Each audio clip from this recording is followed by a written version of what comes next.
Hello and welcome to episode 227 of the Thinking LSAT podcast in Los Angeles. I'm Nathan Fox. With me in Vienna, Virginia is Ben Olson. How you doing, Ben? Doing great. Awesome. We have a guest with us today. Where exactly are you? We got Professor Ben Barton with us. Ben, where are you? Beautiful Knoxville, Tennessee. Knoxville, Tennessee. Nice. How's the weather in Knoxville today? Sunny and 50 degrees. Oh, beautiful. And I have a reason to be very pro-Knoxville. Do you want to hear why? Sure. My wife was elected mayor of Knoxville just this fall. Wow. Isn't that crazy? Congratulations. Yeah, no, for sure. I'm the first gentleman. Excellent. Is this, she had a previous political career before that, I imagine? She did, yeah. She was on the school board for 10 years, and she's just a badass. Wow. Awesome. Ben Barton is professor of law at the University of Tennessee and the author of Rebooting Justice, Glass Half Full, The Decline and Rebirth of the Legal Profession. Also, The Lawyer-Judge Bias in American Courts. He's here today to talk about his new book, Fixing Law Schools from Collapse to the Trump Bump and Beyond. We'll get into that interview in just a second. I'm actually super excited about it, Ben. You sent me the book Saturday morning, and I managed to read 200 pages of it in the last 2 days. Oh, nice. Yeah, it's great, and I really hope our listeners will pick themselves up a copy because I think it's critical that future law students know what they're getting themselves into. But let me just some quick announcements. This show is going to air on Monday, January 13th. That is the exact day of the January LSAT. So I hope everybody that took the test did well. The next chance to take the LSAT is February 22nd, but the registration deadline already passed for that.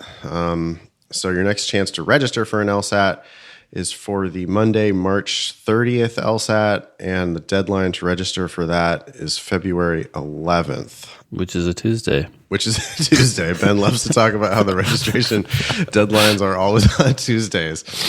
Ben Barton, if you could share any light on why the registration deadline is always on a Tuesday, that would be helpful. I'm definitely not in charge of that. Okay. You can email the show anytime, help@thinkinglsat.com. If you do so and you want to plaster your face on our website and our social media, you can send us a selfie when you do that. All right, let's dive, I guess, into this interview. Boy, I feel like we could do 4 shows with you, Ben. I almost don't even really know where to start. You have any ideas of how you'd like to kick it off? Yeah, well, let me just give the super thumbnail overview of the project. So if you know anything about American law schools, you know it's been a rough last decade. And the book starts there, basically. It details the collapse in applications and the problems in the job market and then the reaction of law schools and of applicants. It talks about why some of those things happened. Then it takes a hopeful turn to what we call the Trump bump, which is that there's now appears to be there is an upturn in the number of people taking the LSAT and applying. And then it argues that law schools have to learn a lot of lessons from the last 10 years. They can't just sort of brush off and move on as if nothing happened. So that's sort of the point of the book, is to lay out the problems and then talk about some solutions. Yeah. There are a lot of problems. Ben and I both went to law school. I graduated from law school in 2011. So sorry. Well, I mean, I never practiced law. I started my LSAT business while I was in law school, and the LSAT business, at least from my perspective, has been fine. I never practiced. Ben, when did you graduate again? I don't remember. I think it was 2006. Okay, a little bit earlier.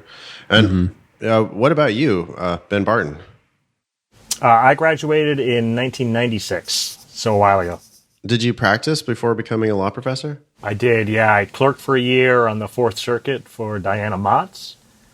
And then my wife was in grad school at Princeton, and I worked for 2 years at Morgan, Lewis, and Bockius in their Princeton office. And how did you make that transition into academia? So I worked there for 2 years, and then I did a national job search and got a visiting gig at Arizona State. And I did that for 2 years, and then I came to Tennessee permanently in 2001. What do you like better, practicing law or teaching law? So the funny thing is that for the first 13 years of my career, I was a clinical law professor. So that was a really nice hybrid. You know, the students go to court and represent indigent people, and there's a teaching component to it, and then there's a going to court with them component. So I actually really liked all of those different jobs. The thing that was hardest for me about practice was when I was working at Morgan Lewis, it was before we had kids. And so I just worked all the time. Like I came in every weekend and worked. And honestly, I was like, that's fine. Like I didn't have that many hobbies. Like I really didn't mind. The work was interesting and I enjoyed it. It was a small office of a big firm. So I ended up doing 3 different trials in 2 years, which is a really unusual experience, Right. but fun for me. But yeah, once we had kids, it was just I couldn't physically work that many hours anymore. And so on balance, I've been really happy with the decision. Gotcha. To dive into this book, you want to give a little bit of the history of the collapse that happened? Yeah, sure. So, I mean, listen, you're a 2011 grad. You know it better than anybody. So the great, what's now called the Great Recession, basically the biggest economic slowdown in America and in the world since the Great Depression, starts in 2008.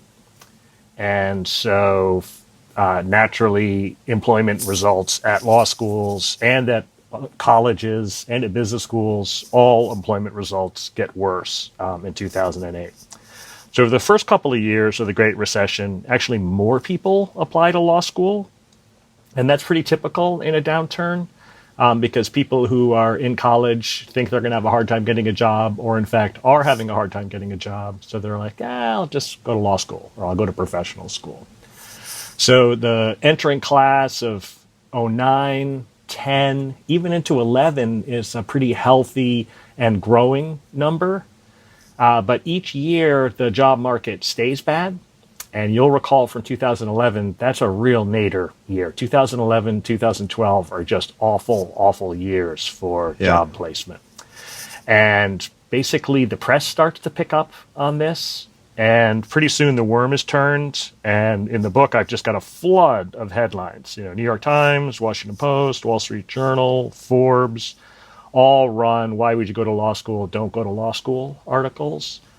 And of course, the mainstream press is sort of the least relevant for the Generation Z, right? So there's a whole bunch of YouTube and social media campaigns to keep people from going to law school and sort of bringing light to the bad job stuff. So when you get bad press like that, bad results happen, and so you get a collapse in the number of people who are taking the LSAT, and then a collapse in the number of people who are being applying to law school. And even in this like 2012, 13, 14 era, you have almost open admissions. Almost everybody who applies to law school gets into a law school. But you still have just a massive collapse in the number of people who physically sign up and attend. So over that period of time, you have a loss in about 33% in the size of the first year class, which is a really, really substantial downturn.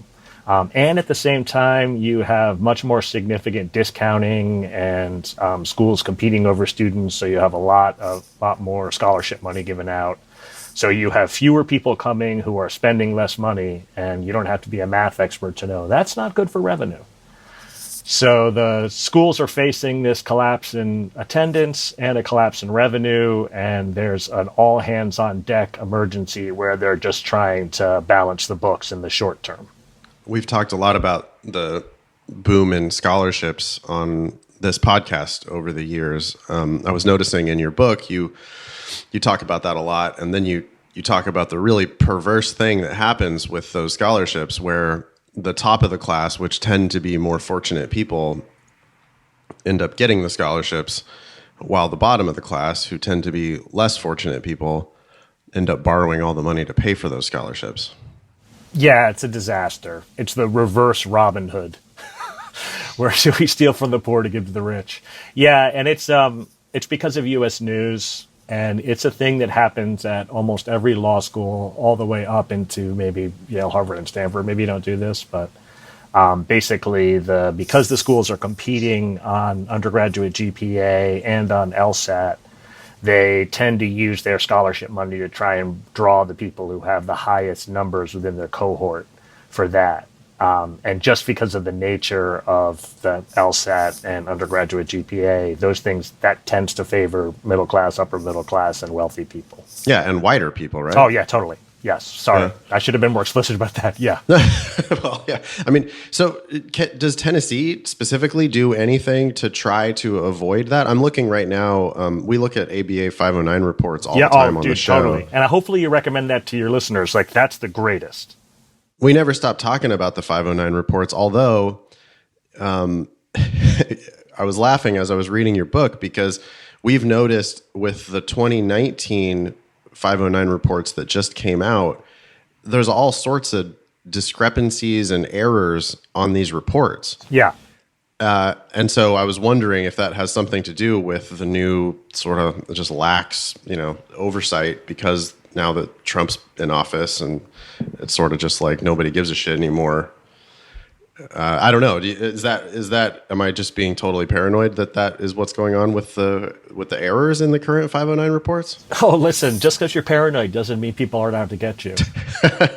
Yeah. So I'll say a couple of things. The first thing I'll say is, insofar as the ABA reports are wrong, think about how bad the stuff they give to the U.S. News is. Like, the ABA reports are physically required by a quasi-governmental entity that can take away their business license, basically. Right. And they're still faking a bunch of the information. And by they, I just mean some schools are still faking the information they send to them. Lord knows what these people send into U.S. News, which at best can sort of ding you 1 year in the ratings.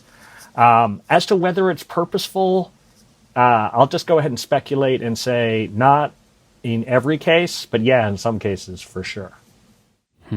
We've noticed some things that just seem like laziness, where it'll have the living expenses for the school listed as the exact same amount to live on campus, off campus, or at home. And it's just like, well, that's not, you can't possibly be doing any analysis at all if you think it costs the exact same to live in those three places. Yeah, you know why I think that they do that? It's because under the current federal loan rules, you're allowed to borrow 100% of the living expenses. And so they just go ahead and name the largest figure they can that's going to get approved by the Department of Education. And that way people have flexibility in terms of what they're going to borrow. So there's no interest, insofar as there's a school that doesn't care how much you borrow, and I'm super sad that those schools exist, but insofar as those schools exist, they have no interest whatsoever in quoting you a lower figure. They want you to, they're like, go ahead and borrow it all. Borrow it as if you're living in a really nice apartment. So that you can, live it up while you're in law school. Right. Maybe you'll complain less while you're in law school if you do that, because you'll be living at a higher standard. Yeah. Oh, look at me. Maybe it'll help to convince all your friends that law school is a great idea because you're living it up in this nice apartment while you're studying for 3 years. Right. And this is not, again, now I'm the one who's being paranoid. Again, I'm not saying that this is the case for most or even many law schools. But there are law schools that when you look at it, you can't help but think, like, this is almost just a student loan hustle. It really is. It's almost like, look, you borrow as much as you can for the living expenses and enjoy yourself. Like come move to San Diego. It's nice here, not to pick on a particular town. Right. And, when your parents or your parents' friends ask what you're doing, you can say you're in law school, because it's true, you are in law school, and they'll be like, oh, I hear good things about law school. Don't pay attention to the graduation rate. Don't pay attention to the bar passage. Don't pay attention whether you're going to get a job or not. Like, it's just going to be a good 3 years. And so, yeah, if in my opinion, there are schools that are running on that business model, and yeah, that's not working out for those students at all. Well, even if you live like poorly and you don't live a high life while you're in law school, money is fungible. So you can take money that you would have spent on living expenses and now put it toward tuition. So the law schools get that because you were able to take out a larger loan based on these living expenses estimates. Yeah, right. But of course, money's fungible when you pay it back too, and that's a lot less fun. I'm just saying, it's just like, it just seems like they're just doing it to make it easier for you to get a loan and easier for them to charge more. I mean, geez. Yeah, no, and one of the things, and we're sort of hopping around, and so tell me if you want me to not do that, but one of the things the book talks about is historically it was not true that you could borrow whatever it costed to go to law school. Historically, the federal loan program had a cap on it. And so when I graduated from law school, and actually I'd be curious, one of you guys graduated in 2003? 2006, yeah. 2006. Oh, so then there wasn't a cap on your loans, right? Yeah, I don't... You would remember because it was it was a big deal. Like basically the way it worked is there was a cap on it. And so when I got into law school, first I was thrilled. But totally aside from that, when I talked to the financial aid people, they were like, this is the amount you can borrow from the federal government. And this is the amount you're going to have to pay on top of that. And I was like, okay, great. And it was like, I don't know, another $5-10 on top of it. And of course, it was a lot cheaper when I went, and it was cheaper in 2006, and it was even cheaper in 2011. But on top of the cap, they were like, you can borrow from a private bank to cover that. And I was like, oh, well, like, how does that work?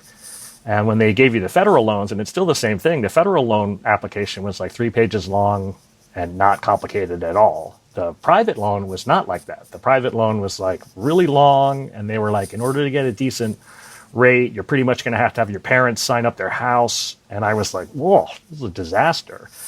So I lived the cheapest I possibly could, and I worked my way through law school. I borrowed 100% from the federal loans, but nothing else on top of that. And I'm not the only person that happened to. It was like a natural break on lending, because if you could make it out without private loans, you really tried hard to do that. So the way the stupid program was run, though, it wasn't indexed to inflation. So every year, tuition went up and the federal loan cap stayed the same. And so it was eventually pricing out poor people, lower middle class people, and middle class people. And so Congress was like, well, this is bad. Going to graduate school is an engine of prosperity. We should just go ahead and make it so that people can go. And they physically took over the whole market. And then they made it so that you could borrow 100% of the cost of going to law school and living expenses. And of course, that's true for graduate school period. So that was true for business school and other things. And at the time they did it, they didn't do it to be mean. They did it because historically it's true. Going to grad school has turned out to be a good deal. Historically, the repayment rates on those loans are really high. And just as a matter of public policy, they were like, oh, we should have as many people go to law school, business school, nursing school as possible. That's going to work out great for the country and work out great for the students. Well, the worst version of it was in law schools, but it's been true in all of these higher ed things. When the government says you can borrow 100% of it, that's the reason why it outruns inflation every single year. There's no break on it. And in terms of the students who are borrowing all of this, like it's sort of invisible to them when they borrow it, and it's hard for them to know that borrowing $150,000 is a lot worse than borrowing $100,000, which is a lot worse than borrowing $50,000. And so this sort of well-meaning change in public policy had this unloosing effect on tuition. And in the book I go over it. I mean, the tuition for law schools, it's the most despicable thing. It's so bad. The run-up in tuition and the run-up in debt levels over this terrible decade. I mean, you have a decade where job placement gets worse and worse and worse, although it's gotten better the last couple of years. You have a decade where it's the worst decade for law schools, really in measurable history. And yet, tuition outruns inflation every year, year after year, regardless. Like, can you imagine any other business where they show a 33% decline in demand for the product and they go ahead and raise the price every year above inflation? Like, it's just crazy. And the scholarship issue magnifies that, right? I'm looking at the 509 right now from Tennessee. I noticed that you guys, first of all, you don't have conditional scholarships, which I think is a very good thing. Yes, but you're giving. This is from the 2019 ABA report. Tennessee is giving 71% of the class a discount. Yeah, which is pretty typical. I mean, the percentage... That's lower than a lot of Yeah, schools. yeah, no, for sure. And that, the book has got the chart for that. The only data that we have on that is the ABA data, so I can't remember. It starts 10, 11, or 11, 12. But the run-up in the percentage of students who get some kind of scholarship relief is just crazy. Yeah, so you're giving 23% of the class is getting less than half tuition, so that's sort of like a nominal discount. Yeah. Hey, we're going to give you 10 grand kind of thing. Yeah. When the tuition... Although, again, it's super funny to hear that. It is true that 10 grand in the full cost of a legal education is not that much, but I'm an actual working person, and you guys are too. I like 10 grand. 10 grand is not nothing. You know what I mean? No, it's not nothing. It's just not nothing when you compare it to... no, I know. I'm not trying to brag in Tennessee or anything. Right? I'm just saying, one thing that's really important, and that's very, very hard for the people who are listening to this podcast, is just keep the actual money figures in mind as actual amounts of money, because they really are. 10 grand less borrowing means that you get to buy a used car. There's an actual thing that's associated with that money. Yeah. Imagine what that would look like in cash. Right. No, for sure. And we'll go back to your thing in a second. But one of the things I cover in the book is people are always, or not people. I've heard some people push back on me, and they're like, well, the people who go to law school are adults. And if they're not. I know, but this is what they say. And if they want to borrow all that money, it's a market economy, and they can basically learn the meaning of the word caveat emptor before they get to law school. And first, that's as a matter of law school management, that's completely unacceptable, and I'm out on that. But totally aside from that, you have to recognize who you're dealing with. And when I applied for law school and started borrowing the money, so I had good luck, and I took 2 years off before I went to law school. And so I had maybe $4 or $5 grand in the bank when I went to law school, which, given the jobs I had, was a lot of money that was really hard to save, right? So I, of anybody, knew what it meant to borrow $90,000, $120,000 to go to law school, which is what I ended up doing. And it was an unimaginable amount of money. That was 3/4 of the value of my parents' house. It was more money than I could imagine earning, let alone eventually paying back. So why did I do it? Because everybody told me it was a good deal and everybody else did it. That's just sort of how humans work. It's comparative. So if the school is this is what everybody borrows to go, then you just go ahead and borrow it. In the book I talk about, it's a little bit like you have there's a funny old story about the Eskimos, and it's not 100% clear whether it's true or not, but in some primitive societies, they don't count much beyond 15 or 20. They have a word for every number up to 20, and then after 20, it's many.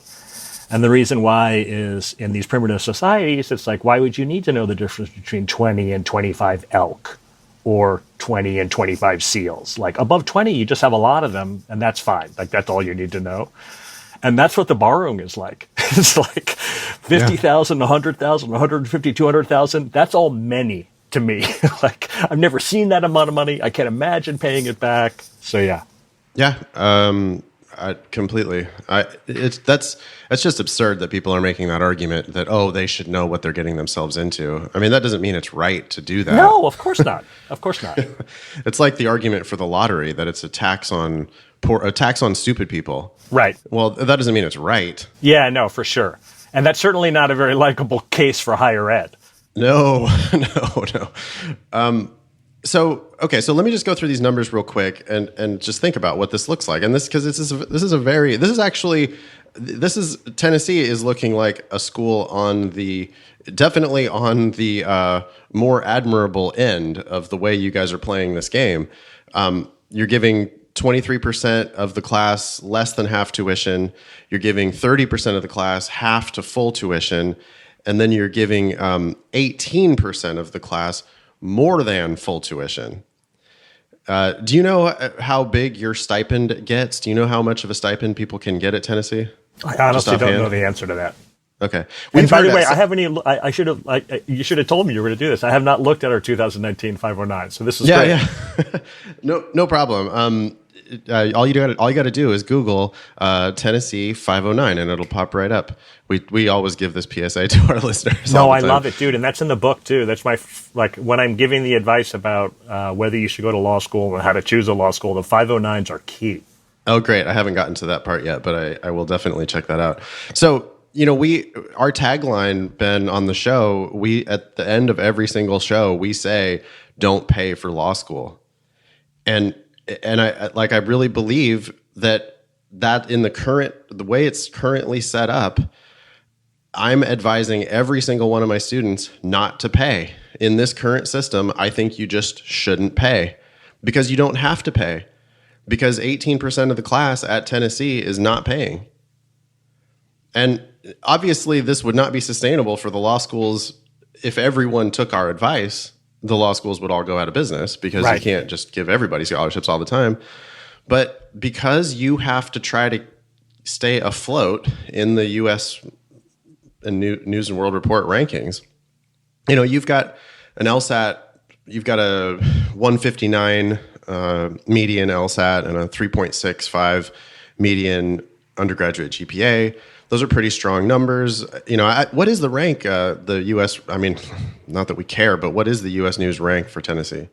We float between 55 and 75. I can't remember. Okay. I think we're like 60 or somewhere in the 60s in the last one. Yeah. And there are a lot of schools in that range, right? In the sort of 20 to 100 range, law schools are fungible. Yeah. And so that's what we're just constantly yelling at our listeners and our students, that, hey, if you were thinking about going to a school that was ranked 35th in the country, but they were going to charge you $50,000, why would you do that when you could go to Tennessee and Tennessee will let you go for free? Yeah. Well, and in particular, it's over 20. It's many, right? We don't. Oh, yeah, no, for sure, exactly. Well, but in particular, I would combine the advice that you just gave with the 509 employment results advice. Like wherever you're going to go to law school, and at whatever level of the hierarchy you are in, before you go, you want to have a firm idea in your mind that there's at least some job that a lawyer does that you're going to want. Like, if you're just like, I think generally I might like being a lawyer, or even worse, people tell me I'm a good arguer, or even worse than that, I kind of liked poli-sci. Like, there's never been a worse time to go to law school if you're one of those people than right now. That being said, and in the book I just go ahead and say with my outside voice and argue, if there's a particular job that you want to do, and and by know, I mean like you can actually think about, my day as a lawyer consists of blank and I like it, it's an awesome time to go to law school. You know what I mean? Like, the law is super complicated and it impacts almost every aspect of life in America. And if you're kind of a smart, hardworking hustler who actually wants to do that work, then you're going to be fine. But that being said, in choosing between the schools, first, I totally agree. Never ignore price and borrowing. That's a really, really critical point that y'all make. But also make sure that you're up on the employment outcomes. So, for example, if you're going to law school because you absolutely, positively, bar none, for sure want to be an entertainment lawyer, well, it would behoove you to contact the law school and have them give you names of people who actually got that job, who graduated from that law school. And the 509 reports are really, really helpful on that. I mean, the 509 reports really break it down. But even aside from the physical breakdown you can get online, the law school is required by the ABA, and so they go ahead and do it. They have a list of every graduate and the job they got. And so you should be able to call up a law school and say, I'm interested in doing X. Hook me up with someone who's doing X. If they tell you they can't, that's bad, because they can. Like, they physically know who has these jobs. So I would do, it's not only the price, it's also the outcomes. Does that make sense? Yeah, that does. Absolutely. The outcomes that you're talking about, though, that data is not on the standard 509 report, right? Where can people find that? If you just do ABA 509 reports. Yeah, employment is not on that report. No, it's not. It's not on the school report. Oh. But there's a separate website that's got all of the 509 reports, and then it's got like 10 different reports for 10 different areas. And one of the areas is job outcomes. And then it's got the schools listed and the outcomes. Do you know what people can Google to find that? I think I just Googled ABA 509 reports 2019, and Google gave me a big page that says ABA required disclosures, but then Google even broke out 509 required disclosures, bar passage outcomes, and employment outcomes. Yeah, employment outcomes is where you go. Ben, one of the things that we laugh about on the show is that they recently took the bar passage outcomes off of the 509 reports. The standard 509 report does not. Right. It used to, but now does not contain the bar passage. No, dude, and you're not being paranoid about that at all. The schools complained about that. You have to go to a special place to find that. But that being said, like you can find it, and you should find it. That's critical information. There's no. Yeah, it renders your investment essentially useless, right? Like, yeah. Oh no, Ben, you can do anything with a law degree. I've had that argument with people too. That was one of my favorites. Okay, so let's look. This is good. This is new. So employment summary report, select school, Tennessee. 2019, generate report. Yeah, okay. So everybody should just be going to abarequireddisclosures.org. Yeah. That's where all this stuff lives. Totally. And honestly, like you can make a list of 10, 20 schools that are like that you're just thinking of doing, and just go there and poke around. Like the information, there's a lot. And I'm very critical of the ABA in the book and just generally in life. But in terms of the data, they're awesome. The decision in 2011 to collect all this data and then just put it out there for free was super smart and really, really good. Okay, so this is great. So the 2019 data is not populated yet; it's all just zeros. But we do have employment summary for 2018 graduates. Yeah. Can we go through this with you? Let's do it. Learn how this works. Awesome. Okay, so total graduates 114. That's the number of people who walked across the stage in December or May. That's the actual. Yeah. That is counting everybody. Yep. Okay. We got 79 people employed, bar passage required. Yeah. So that's 75% roughly. Yeah. We've got 15. And just pause right there. I would say for your listeners and when you're looking at these reports, that's the number that matters. It's full-time, long-time, bar required. But what about these JD Advantage jobs? The schools pitch those as if they're the equivalent. And I'll say a couple of things about that. The first thing I'll say about that is I've been teaching at Tennessee since 2001, and I've been teaching law since 1999. Is it true that every single year there's more than one student who I've taught who's like, I thought I would really like being a lawyer, but law school has taught me otherwise, and I'm going to go do blank instead. And those people have selected blank, they're into blank, and it turns out to be great for them? The short answer to that is yes. And I bet the listeners to this program will know somebody who has a JD, including you two guys, who seems to be enjoying their lives, not practicing law, and that encourages the students. They're like, oh yeah, so if I don't like being a lawyer, then I can go, I've got a buddy I personally have a buddy from law school who is a writer, now editor for the Wall Street Journal. And he got that because he went to law school and then practiced for a while and then got into it. Or I've got another buddy who's actually the general manager of the Los Angeles Lakers, Rob Pelinka. So people push back on me and they're like, well, Barack Obama doesn't practice law. Seems like he's enjoying himself. So I'm not saying it's impossible. It's definitely possible. That being said, the data shows that the bulk of the people who get these JD Advantage jobs are not super happy about it. The after the JD thing, there's this great study called After the JD, and they followed people 5 years, 10 years, 15 years, and I think they maybe quit at 15 years out. The people who had the equivalent of a JD Advantage job were the least satisfied with their work, the least satisfied with the decision to go to law school, and the most likely to be looking for other work. And if you pause and think about it for a second, Sure, there are some people who actively choose not to be lawyers and go out, but there are a lot of other people who can't get a JD required job and then get pushed into a job that they basically could have gotten or would have been at least qualified for before they went to law school. And that's just a super disappointing result. Most people go to law school because they want to be lawyers. And that's especially true now that it's so expensive and you're borrowing so much money for it. So, yeah, you may go to law school and decide not to be a lawyer, and that might be fine for you, but just the bulk of the people who are in that category are not happy about it. How do they even determine the boundaries of that category? Oh, dude, that's, or I should restate. My understanding is that the school selects it.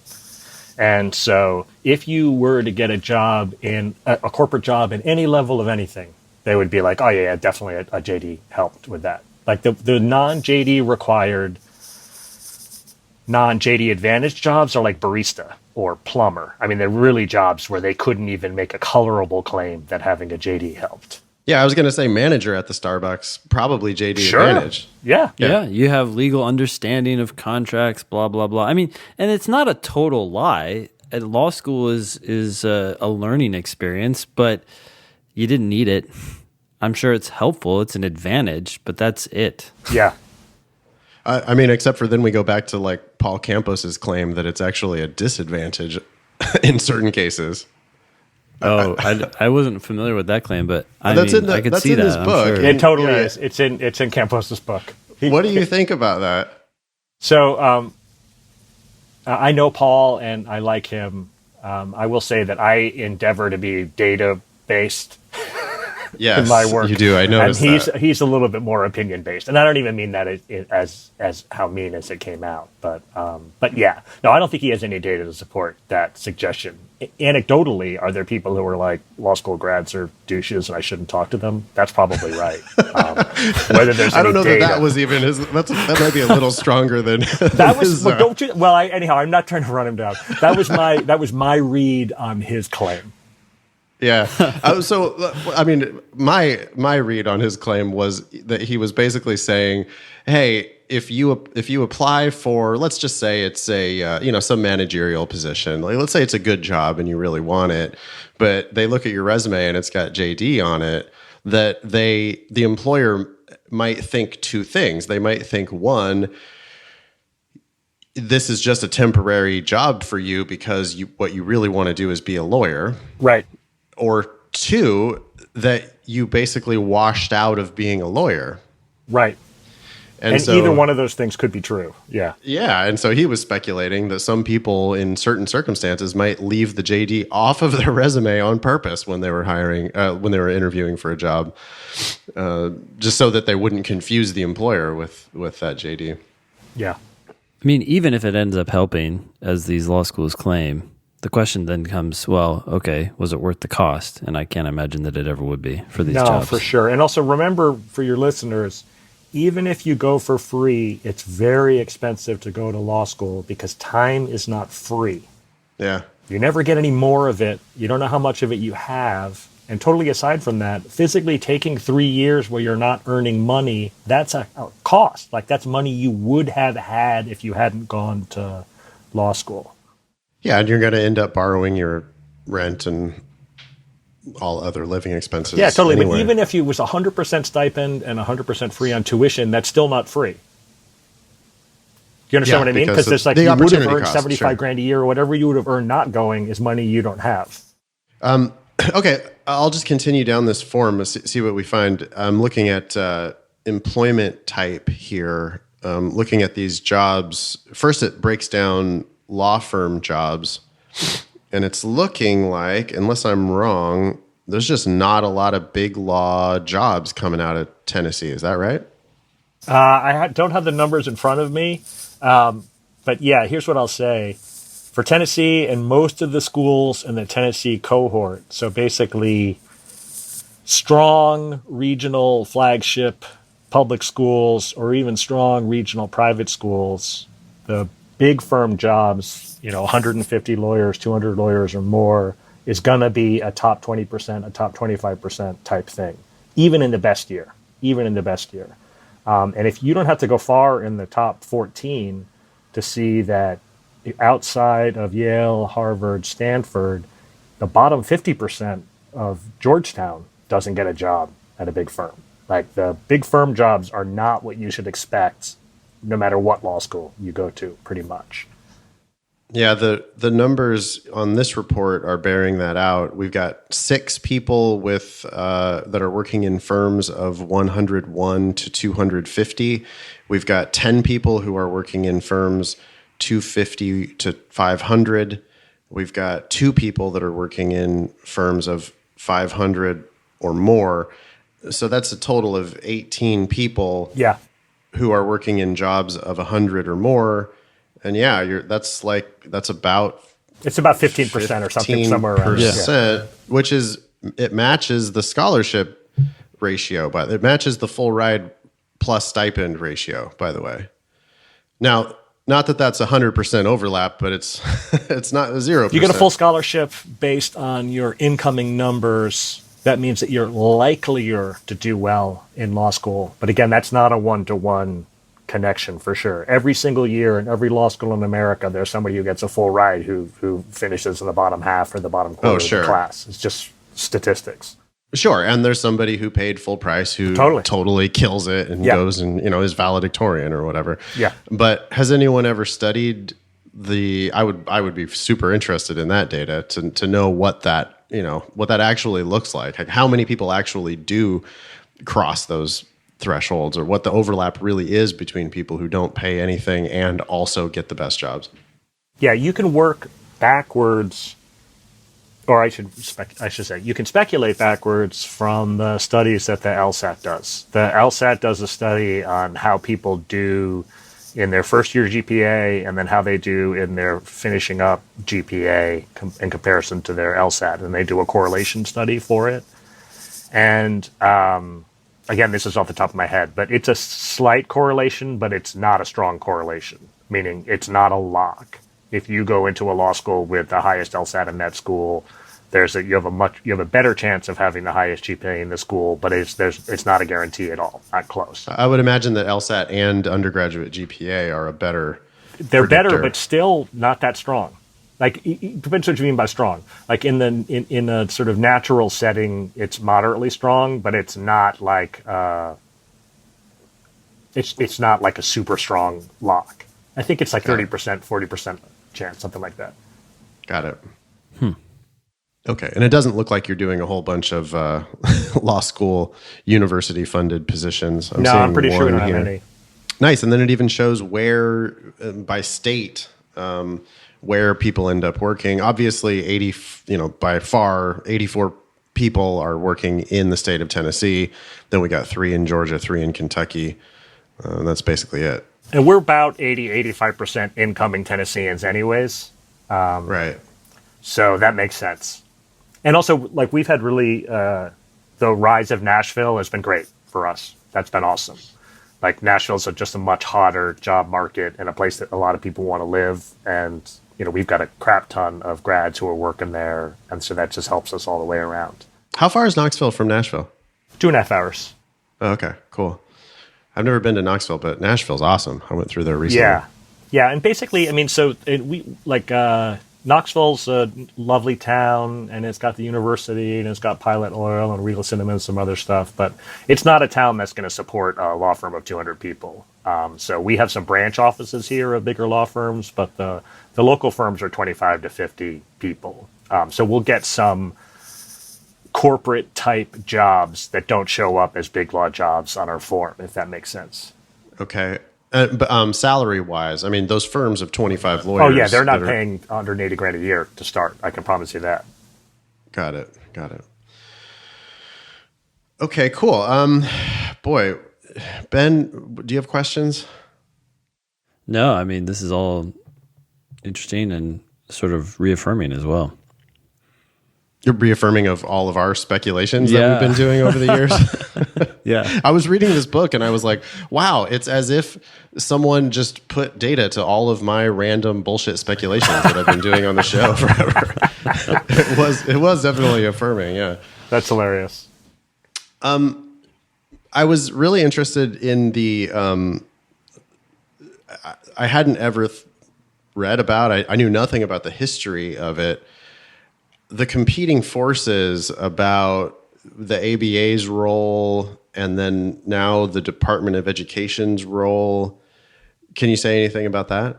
Yeah, for sure. Do you want me to go all the way back to the apprenticeships and that stuff? The story. We have tons of time. I mean, as much of a history as you want to give the listeners, I think that they would really appreciate it. Yeah, this part was one of my favorite parts of the book and super fun. So I'll start at the end, which is there's this weird question of why law schools are so academic focused rather than practice focused, and whether law schools could do a better job of teaching people the practice of law. And that's basically been a criticism of law schools, it turns out, since 1880. That's been a fixed criticism. And the irony is that law schools are actually better at that now, probably than they've ever been, because of clinical legal education and externships and because of the ABA requirement. But still, there's this puzzle at the heart of the modern law school, which is, that's weird. Why don't they work harder on teaching the practice? And the lesson from the history is that that's not a mistake. It's a feature, and it's the central feature. It's the actual reason why this model of law schools won is because they were more academic than other models. So that's the end result of the story. But yeah, you go backwards. So when we first become a country, the only way to become a lawyer is through apprenticeship. And so there's a pretty set number of years of apprenticeship, and then there's a oral bar exam, and different states have different requirements. But that's pretty much set. You had the election of Andrew Jackson and the creation of what's called Jacksonian democracy. And actually people who are fans or just watchers of the current Trump presidency will recognize that his closest analog is Andrew Jackson. And he's super proud of that, too. He moved a portrait of Andrew Jackson into the Oval Office right behind him. And so Andrew Jackson was a populist, but even more than a populist, he hated the elites. He just railed against the elites. And if you know anything about hating elites, that means the lawyers are the first and foremost people that are punching bags. And so during the period after his election up until the Civil War, there's just an ongoing state level and federal level attack on lawyers. And by the time the Civil War comes, 2/3 of states have no formal entry requirements to become a member of the bar. And there's a bunch of states where a literate citizen can show up and represent whoever they want. So there's this collapse in professionalism. The bar associations all quit. And there's this period where it looks like the practice of law may just be completely sort of democratized and washed away. So then the Industrial Revolution happens. The existing elite bar gets together and they're like, well, we got to change this. And they want to bring back admission standards and make it a more professional occupation again. And so the obvious thing to do there is to just reinstate apprenticeship, right? Why would that was the rule that we had before. Just go ahead and do that. And there were some states that went ahead and just put back in the old apprenticeship requirements. But the elites of the bar at this point were basically sort of college graduates, and it's all part of this Industrial Revolution thing. And so they actually didn't want to go back to apprenticeship. They wanted the science of law to be studied. And so that's where this university-based model, and it's actually sort of based on the German university model, kicks in, and they're sort of looking around for the best way to do it, and they settle in on the Harvard model. And the Harvard model, it's hilarious. It's in 1880, the original model for law schools was set, and we've changed almost nothing since then. So you read cases in case books, and you study the decisions of judges, and then you synthesize it, and that's the scientific study of law, and you use the Socratic method to question people in it. And all of that was pretty innovative in 1880. So now you have this sort of Harvard model university base, and you have an apprenticeship model. But of course, because we're America and we run a capitalist society, you don't have to run the Harvard model, which is really expensive. And so you have this night school model that pops up. And these schools are sometimes called YMCA law schools or proprietary law schools, but Basically, they're much shorter than the Harvard model. They're night school only. They don't have any real faculty. They just have adjuncts. And the reason they were called the YMCA law schools is they were frequently held in the YMCA. So if you've been to a basketball court at the YMCA, just picture a podium at the front with a judge who's there as an adjunct, and then a bunch of folding chairs and students sitting out there receiving a lecture at 9 p.m. at night. And that's the model for the law school. As you can imagine, that was a little cheaper than going to Harvard. And it was cheaper in time, and it was cheaper in money. And basically, those schools were to prepare you to take a written bar exam and in some ways to practice, but were basically just a really long, shorter, cheaper bar review course. So by the time the 20s come, you have this like three-way battle. You have apprenticeship dying out, but you have a battle between the Harvard model, which is represented by then the AALS, the American Association of Law Schools. And these are all schools that have 2 or 3 years full-time required, full-time faculty, all the faculty does scholarship, basically that look the way current law schools, in this cage match against the proprietary law schools, which are much cheaper, much easier to get into, and you're just flooding people into the bar. And as of the 20s, it's not clear at all who's going to win. And in fact, all of the growth in the market is in the proprietary schools in the 20s. Well, the 30s come, the Depression hits, and all of a sudden the bar regulators get serious. And they're like, well, we don't want to have an unlimited flow of people going to these cheap law schools and then entering the practice and competing. So this is just protectionism, right? That's what you're saying. Right? Oh, this is my personal opinion on it. So hold on. If you wanted to be generous about it, the state Supreme Courts that required everybody to go to ABA school would say, oh, you get a much higher quality education, and we're going to get a higher quality group of men. Of course, it was all men then. And these people are going to be better trained, and then they'll be better lawyers, and then the country will be better. That's the nice version of the argument. To me, it's like, dude, it all happened right in the middle of the Depression. It's not complicated to figure out what's actually going on here, which is we need fewer lawyers, and we need fewer lawyers quick. How can we do that? Oh, we'll require graduation from an ABA law school. I mean, in the 15 years earlier, in the 20s, some of these proprietary schools, you just had to have a high school degree. You had a high school degree, you come in and do a year, pass the bar, bang, you're out and practicing.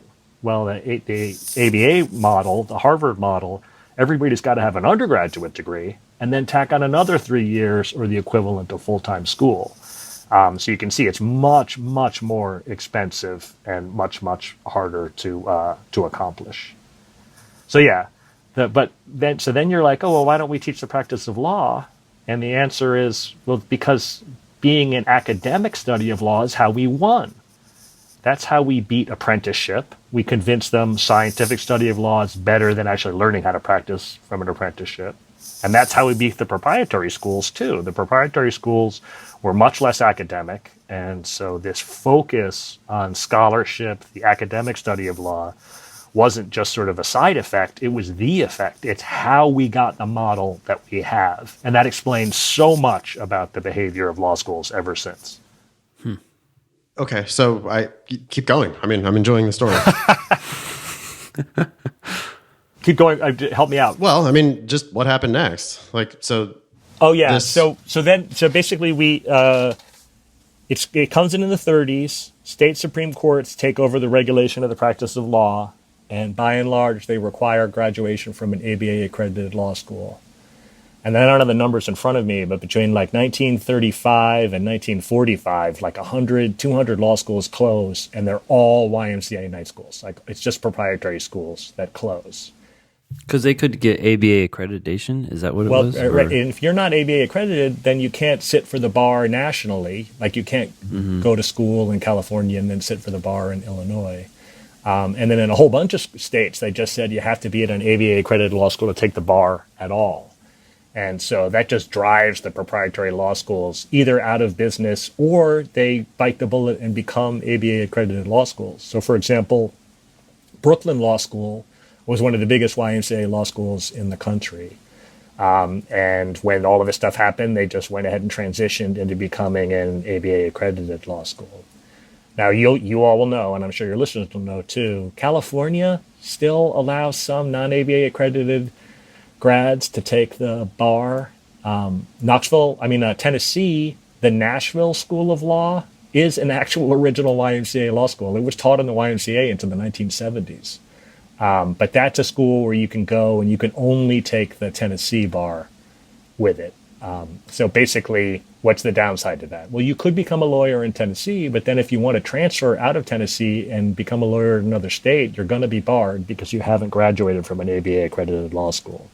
So it's a massive advantage for the ABA accredited law schools. That's kind of crazy to me. It doesn't even matter how long you've practiced in Tennessee. I'm pretty sure that's right. I mean, I'm not looking at all the regulations for all 48 states, but I'm pretty sure that's right. Wow. I am wondering here. So I was just wondering, like, who gave the ABA this authority? I mean, this is through legislation, right? No. State by state basis. No, the state Supreme Courts all over the country took what they call an inherent power over the practice of law. And state Supreme Courts are first and foremost, this is hilarious that you guys don't know this. No one knows this. State Supreme Courts are first and foremost in charge of lawyer regulation basically in all 50 states. There's some argument about California and Virginia and some other outliers, but by and large, state Supreme Courts control it all over the country. And in a bunch of states, they control it as a matter of state constitutional law. So they look at the state constitution and they say there are 3 branches of the state constitution, and one of the branches is the judicial branch, and it has what they call these inherent powers that come along with it. And one of them, they say, is the power to regulate lawyers. And so first, that means that if you wanted to get rid of them as the lawyer regulators, you'd have to amend the state constitution, which is not going to happen. And second, it's funny because states, and bless their hearts, state Supreme Court justices are busy and have a real job as their day job. And you can imagine how much passion they bring to their night job of regulating law schools. This explains why when the ABA came to them and said, oh, listen, like, we'll do the accreditation thing. Like, we'll set all the rules for it. And you just say, that's what we need to do. And the state Supreme Courts are like, done and done. Sure, that sounds great. And that's how it gets flipped back to the ABA. The thing to remember, and again, I said I had some earlier light praise for the ABA, but they are a professional organization representing lawyers. And if you think that their A job is to take care of the public, then in my opinion, you're deeply confused. Like, their A job is to take care of lawyers and the legal profession. And so putting them in charge of law schools is a questionable move and likely to be helpful to both law schools and to lawyers and not necessarily to everybody else. Well, and maybe we should add that really their job is not to protect lawyers, it's to protect the elite. Oh, yeah, totally. Among the lawyers, yes. Right? Because if you're saying that the state courts were the ones who basically impose these limitations, the state courts are being run by the lawyers who are at the top of their profession. Absolutely. That's a really good point. And that's what the ABA is like. And the regulation reflects that for sure. So, for example, This is one of the reasons why the ABA's pitch of the Harvard model was so attractive. Just exactly as you said it. Their pitch is to the state Supreme Court justices. And so they're saying to the state Supreme Court justices, hey, look, you're the elite of the profession. Look at how smart and awesome you are.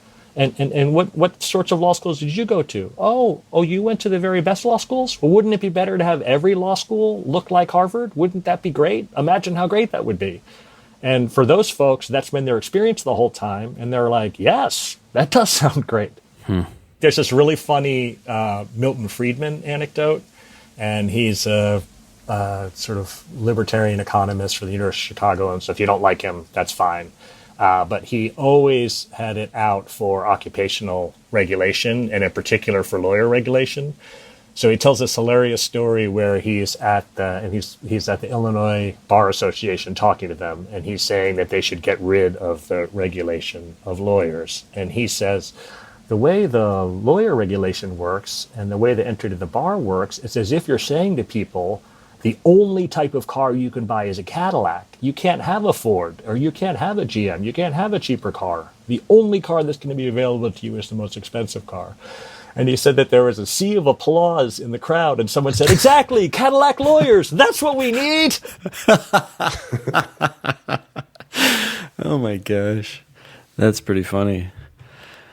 So Wow. but then it doesn't quite add up. I mean, if the ABA is really there to sort of represent the interests of the elite lawyers, then why aren't the standards higher? Yeah, that's a great question. So actually, this is the Department of Ed part of the story, and basically over the last 30 years, the ABA has gotten backwards and forwards with various different federal entities. So there's a series of antitrust cases against the ABA, and since the people who are listening to this aren't lawyers, basically you're not allowed as an industry to sort of gather together and set prices or set entry standards, and doesn't take a rocket scientist to say, like, well, that does seem like what the ABA is doing. So there's a series of lawsuits, and the ABA keeps winning against like individual law schools that don't get accredited sue. And the ABA says, well, the state Supreme Court's let us do it, and so they win. Well, I think it's in the 90s, the Department of Justice gets interested, and they actually bring a lawsuit against the ABA, saying you're really acting in an anti-competitive way. So this is a big deal for the ABA. The lawyers who work for the ABA and who represent them are super smart, and it's one thing to beat back the University of Massachusetts not very good unaccredited school of law. It's a totally different thing to try and beat back the federal government. So they recognize this. They go ahead and settle that case as quickly as they can. They actually breach a bunch of the terms of the settlement right away. But they get rid of that problem. But in the course of getting rid of that problem, they're like, well, we're really going to have to loosen up. And so you see this funny thing where the number of law schools that are being added up until the 1990s starts to taper off. And then after this antitrust suit, they're like, whatever. And they just start letting law schools in. And there's an actual pretty significant growth in the number of law schools after 2000. And that's part of the reason why. So they're living in fear over this period of time of an antitrust problem. So they're very lax in their enforcement, and they're very concerned about trying to enforce it. Well, then all of a sudden, now they have too many law schools and too many law students and too much debt. And the Department of Education, especially under Obama, starts sniffing around. And now they're stuck between a rock and a hard place, because the Department of Education is telling them, look, you really need to pick up your enforcement. You can't just green light whatever these schools are doing. And so that now they whipsaw, and it's a pretty significant change in direction. And that's why you see in the last 4 years, much more significant enforcement, changes in the rules to make it easier to enforce. And they've actually physically closed a couple of places, which I started writing this book 4 or 5 years ago, and there were huge swaths of the book where I was like, they'll never do it. They'll never close a law school. And they went ahead and did. I mean, they went ahead and they physically closed Arizona Summit Law School. And basically, in the entire history of the ABA, they had never disaccredited a fully accredited law school until Arizona Summit, and then some of the other schools that they've been sort of banging at ever since. So to their credit, they have stepped up enforcement. Not to their credit, they've done it because the DOE made them. And then what happened with Charlotte?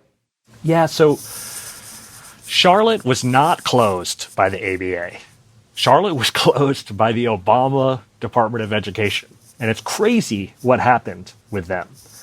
So Charlotte gets a letter from the ABA saying, we're putting you on probation. And by the way, from my point of view, rightfully so. Charlotte was a really, really bad predatory institution that was screwing its students, having them borrow as much money as they possibly could, and then not getting them jobs, and most of them were failing the bar. So it's a really, really bad situation. So the ABA puts them on probation, and the Department of Education gets this notice of probation and writes back to Charlotte and says, you're on probation, so you're not in compliance with the ABA regulations, and in order to give out federal loans, you have to be in compliance. No more federal loans for you. And by the way, they do this in December of 16, after Trump has won, and they just cut them off for federal loans. And this shows you how dependent some law schools are on federal loans. They almost went out of business that day because all of their revenue basically came from federal loans, or the great significant bulk of it. And so at first it looks like they're going to fold, but then they see that Trump's coming in and they expect a friendlier treatment, so they decide to hang in there. They actually do eventually get the money for that semester from the Department of Education, but at that point the damage is done. Like 2/3 of the students are gone. And then what ends up happening is North Carolina physically closes it. The North Carolina higher ed regulator says you can't run a law school anymore, and they just gave up the ghost. So that started with ABA probation, but that's not an example of the ABA closing a law school. It was when the DOE wouldn't let them borrow the federal funds that they basically collapsed. Which eventually seems like the thing that has to happen. Right, but this is what's so funny. And one of the reasons, this is the irony of the Trump bump, is if you know anybody who works at a law school, like the federal data on donations to candidates shows that it's like 98% of the people who work in law schools either don't donate or donate to Democrats. Like there's almost no Republicans who work in a law school. And yet the election of Trump has caused an uptick in applications, the Trump bump, and has gotten the DOE completely off of the back of law schools. It's been like an unwitting boon to all these people who hate Donald Trump. Super funny. That is interesting. Wait, so are there like market-based ways to regulate these law schools? The reason I ask is because it sounds like with the fox guarding the henhouse here, the ABA trying to regulate these schools and on the one hand, limit them because it helps protect this elite profession, and on the other hand, not limit them because the Department of Education is coming down on them. Like, it just seems like they're acting out of response to random forces as opposed to ones that actually connect back to like outcomes. So I feel like transparency would be helpful, but are there other ways to just let these law schools kind of come into being or die based on, I don't know, a more informed consumer base or something? I don't know. I mean, I'm not optimistic about that, but... Yeah, so the first thing is that, the sunshine to it is really helpful. But y'all know your listeners. I'm sure there are people who physically listen to this podcast and are interested consumers who have not done the work to figure out whether it's a good deal or a bad deal to go to the particular law school they may go to. Yeah. But completely aside from that, I really, really think the loan situation has to change. You can't let the law schools charge whatever they want and have the federal government pay for it and not put any limit on it, because that's just an invitation to keep raising the tuition year after year after year. So I think that will eventually be part of the solution. And I can't remember. So I'm sad that I'm not saying who suggested this, but somebody suggested that what we should do is just bring back the old caps. And if you brought back the old caps, it would be such a financial meltdown for law schools, and 75 law schools would close within 5 years. Like, they just couldn't possibly make it even on what used to be the amount that you were allowed to borrow. And basically, if you think about it, the reason why is if the federal government only pays part of the tuition, a private lender is not going to lend you money without collateral to go to the 100th best law school in America. They're just not. That's a terrible, terrible bet for a private lender. So those people are either not going to be able to go, or they're going to have to put their parents' house up or find collateral or do something else. And that would be a massive, gargantuan break on the tuition and on the borrowing. But wait, isn't that sort of a market-based solution? Yeah, Because that's you're what I'm saying. pushing it out. Totally. The problem, that the reason when people are like, oh, the market will take care of it, this is like one of the most government-supported markets in America, and it's not market-based at all. Like, the competitive forces here are not working. Mm-hmm. In the book, I've got this really crazy list, and the list is the 20 schools where students borrow the most amount of money to go to the schools. And the list includes like 11, or maybe it's like 12 of the top 14 schools. It's all the very best schools, the most expensive schools. And you're like, well, that would make sense. And by the way, as far as I'm concerned, the actual cost is the amount of debt. Most of this money is being borrowed. So if you want to find out, and because of the discounting and everything else, if you actually want to find out how much it goes to cost to go to a law school, look at their debt numbers. So a big part of the list are these most expensive best schools, and I've got a whole argument about what a bad thing that is. But regardless, that at least makes sense, right? These are the most prestigious, the ones that are perceived in the market to be the best. In a functioning market economy, you would expect them to be the most expensive. Mm-hmm. Almost the entire rest of the list are among the worst law schools in America. All of them are these non-ranked by U.S. News schools. And they're borrowing amounts that are just right there with the T14 amounts. And that alone tells you what a mess this market is. If you count that as the price, that would be as if Tesla and Toyota Tercel are the same price. It's crazy. And the reason why that's happening is because of the guaranteed loans and predatory behavior by those law schools. It feels like we should have the caps that are higher than before, but at least something. Yeah, maybe for sure. Tied to standard of living increases, but I don't know. Yeah, no, that's among my preferred solutions. Totally. It sounds like they got rid of the caps in the first place to pursue diversity, right? No, it was more economic diversity. Yeah. The original point was, and it's true, the caps will have a negative effect on people, on lower income people, and make it harder for some of them to go to law school. And so on the one hand, the people have pushed back to me, and by the way, lower income also tends to track with race. So people push back at me and they're like, look at how bad this is going to be for African Americans, for Latinos. We're finally seeing a more diverse group of law students coming in. Shouldn't you celebrate that instead of criticizing that? And I have a crisp retort to that, which is that I'm super pro diversity and I have no beef with that whatsoever, except insofar as you're sending these people to schools that look like the Charlotte Law School, where they're borrowing 150, 200 grand to go to a school where they're unlikely to graduate from. And if they graduate from it, they're unlikely to pass the bar. And even if they pass the bar, they're unlikely to get a job. That's the exact worst version of growth and diversity. You're just punishing those students. And that's not something to celebrate. And in the book, I've got a whole thing where I show it is true that the percentage of students coming in has grown more diverse. But then when you dig deeper on that cohort of students, they're graduating, they're much less likely to graduate, and then they have a harder time passing the bar, and then they have a harder time getting a job. And some of it's not their fault. It's because they've been let into a school where they were not set up to succeed. In fact, it was very likely that they were going to fail, and the school didn't care and said, give us 200 grand and we'll call it even. And the federal government gave them the 200 grand, but then the poor student is the one who's saddled with paying back this non-dischargeable debt. It's just a really perverse result, and it's a totally twisted version of seeking diversity. I am super pro diversity, but not on the backs of these students who are being saddled with all this debt and not making it. Yeah, they're not getting an actual Cadillac. They're getting a fake Cadillac. Oh, all the law schools follow this Harvard model, but the outcomes are not the same as the Harvard outcome. They charge Harvard prices, but they just don't have the Harvard outcomes at all. For sure.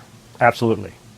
Well, it almost sounds like they're saying, hey, the solution is to give them access to capital, but the problem runs deeper than that, right? They need access to education maybe earlier on or something. I don't know, but it's they're not set up to giving them access to that education and all that debt is not helping. Yeah, no. And in the book I talk, this is really interesting branch of behavioral economics where they talk about the motivations and behavior of impoverished people. And it's not just impoverished people in the U.S., it's impoverished people all over the world. And it turns out that if you grow up in poverty and or in a more dangerous setting, and frequently those two things go together, you just have a really different flavor for risk than you do if you grow up as a middle-class person. So, for example, the lottery is a perfect example of that. Middle-class people are like, well, the odds are that you're not going to win. That seems like a really stupid risk. Why would you do that? Layaway is like that. Title loans are like that. Payday loans are like that. There's like this whole shadow economy that's set up to prey on the different like desire for risk.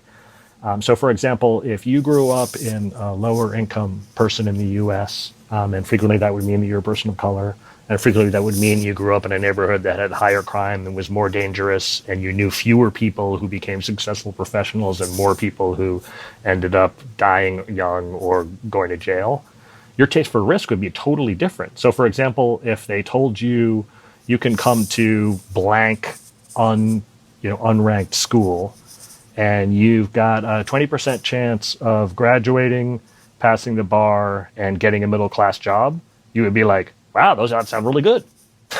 Really? Like, I've got a 2 in 10 chance of doing that? Because many of my other options don't look anywhere near as good as that. Whereas for a middle-class person or an upper-middle-class person, you're like, those odds sound terrible. Really? Like, I have an 80% chance of borrowing 200 grand and getting nothing good out of it? So there's like this different appetite for risk. And then there's a predatory way of taking advantage of that. And that's the thing that's crazy. I mean, there are law schools that look more like payday lending than like a higher education enterprise. Like they look like they're actually out there trying to confuse people into borrowing the money. Wow. Grim, I know. I apologize. I haven't gotten into the latter third of the book or quarter of the book yet, but is there a light at the end of the tunnel? So the light at the end of the tunnel is, from the law school point of view, there are physically more people applying and more people willing to come. And so law schools that were on death watch or were in danger of really, really closing seem to be likely to be in slightly better stead going forward. But again, the book argues, and I feel really strongly, we can't just go back to business as usual. You really, really have to learn the lessons of what led us into the crisis in the first place, or you're just asking for it to recur.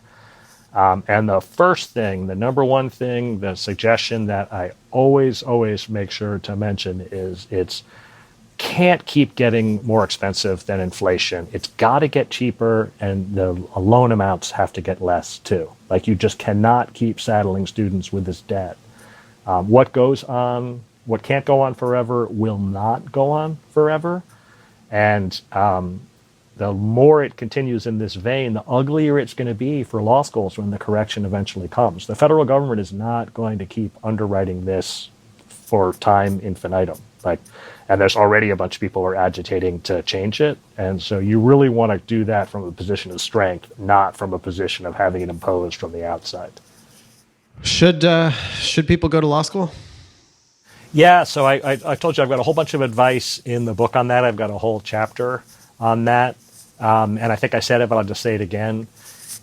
People should not go to law school without a clear idea of what a lawyer does and that they're going to like it. If you have a clear idea of what a lawyer does and that you're going to like it, yeah, definitely go. It's an awesome time. And partially for the reason you said, this is a lot of competition over students. You can go to a very good law school and get a significant discount and then go out and do the job that you're hoping to do and enjoy it. I can tell you, I really like being a lawyer, and I still do a bunch of legal practice. There are really not very many jobs that include a combination of rigorous intellectual work, lots and lots of reading and writing, and then lots and lots of interaction with people and study of people. Like, if you're a people person and you think people are really interesting, then you might like being a lawyer. It's also, and the book just touches on this, but some of my earlier work is about this, we're in a big time in transition in what legal practice looks like. Like, the people who are listening to this podcast, their parents could go to law school because they were a confused history major and then just go out and hang a shingle and then just bump into a middle-class life. That's not the case for us now. That being said, it's like a time of royal. And so in times of royal, there are like fewer gatekeepers and more room for hustlers. So if you're kind of a hustler, if you're into competition and hustling for work, then this is another good time to go to law school. Ben, any final questions before we wrap it up? No, I think we've always said, don't go to law school unless you know you want to. And if you really want to, don't pay for law school. And if you really want to or can somehow pay for law school, make sure you're going to the best one you possibly can be going to. And again, remember what the word best means there. That does not mean by rankings. I can't emphasize that enough, and I know you all agree with me. Like the difference, like as a matter of statistics, the numerical difference between the 30th best law school and 45th and 65th is really not very much. Like they're really, really bunched together in there. And especially, like, don't choose the 35th over the 40th. That's just a really silly way to choose it. We're going to call that many from now on. Right. The way to choose that is, the way to figure out best is to start at first principles. What is it that you, applicant, want to do? What is it that you are hoping to get out of this experience? And then there's all this rich data for you to explore to make sure that the school that you're going to is likely to present you with that opportunity. And then this goes along with that, but remember I said at almost every school, if what you want to do is make a lot of money and go work at a big firm, that's not guaranteed to the graduates of even just a handful of schools. Like you don't even have to get to a second hand before that's not guaranteed to you for going to law school. So make sure that you're going to feel comfortable doing more than one job. So for example, if you're like, I'm passionate about the environment and I just need to go work for environmental nonprofit suing chemical companies, that's awesome. That's a really hard job to get. And if that's literally the only job that you want out of going out of law school, then you should either go to a law school where everybody there gets to have that job. And by the way, there aren't any of those law schools. Or you should feel comfortable with the idea, or I could be a public defender and I would like that too. Or I would be a district attorney and like that too. But, find something that's a fallback that you're going to feel comfortable with, because none of this stuff, especially the sort of most desired thought from the outside to be the coolest jobs, none of those jobs are guaranteed really at any law school. Yeah. I mean, these are all very good points. I would say that most people, almost everyone, should try to not pay on some level so that they can mitigate those risks. Totally. Agreed. Yeah. Well, I don't have any other more questions at this time. I think this has been immensely beneficial for me, for us, and I hope all our listeners are paying attention and taking away something from this. I loved the history too. I mean, this is just fascinating to see how all this works together to help some people and really hurt other people.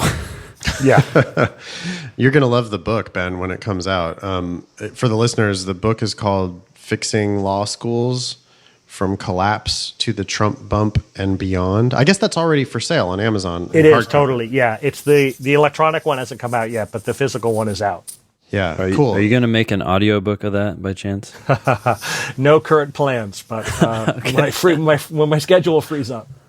That's how I consume most of my content. I just drive and listen. So, but I'm excited to see this book. So thank you. Amazing. Where do people find out more about you, Ben? Do you have social media, or is there some way that they can go find you? Oh, yeah. I mean, the best way is just my University of Tennessee website. That's it. University of Tennessee website. We'll find that page and Indeed. We will link to it in the show notes. Ben Barton is professor of law at the University of Tennessee, and the latest book, again, is called Fixing Law Schools: From Collapse to the Trump Bump and Beyond. I love it. I fully endorse it. We're going to have to stop talking about the Campos book because I feel like this just completely replaces it with it's got all the data to back up the arguments. So thanks a lot for coming on the show, Ben. No, thank y'all. I really appreciate it. You can join the Thinking LSAT podcast group on Facebook if you like. We are at Thinking LSAT on Instagram and Twitter. Visit strategyprep.com and foxlsat.com to learn about all of our services, including Ben's live classes in DC and my live classes in LA and San Francisco. We got all sorts of online and one-on-one options. LSATdemon.com is our joint online project. It's all you need for LSAT prep. It's a full LSAT course. LSATdemon.com. It has has a 7-day free trial. That was episode 227 of the Thinking LSAT podcast. Thanks all y'all for listening. Nice knowing you.